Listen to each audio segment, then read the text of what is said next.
Oos, Impz. Hey, what's up, shops? In this video, more cool stuff from Max Factory. And in this video, we take a look at their MX Chan, which is based on an original illustration done by Toridamono, who is a kind of popular artist. But yeah, very good looking figure, very cute, very kawaii.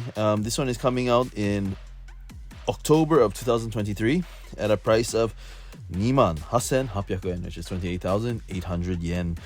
And it's a 1/7 scale figure. And I combined footage from wonhobby Gallery 2022 autumn as well as smilefest 2022. So at smilefest it was unpainted, so towards the end of the video you can see the unpainted prototype, and then the ones with the color, that is from wonhobby Gallery 2022 autumn. But yeah, very good looking figure. Let me know what you guys think. Feel free to rate, comment, and subscribe. And see you again soon. どうもありがとうございます。また会いましょう。じゃあね。Oos. Thanks for watching.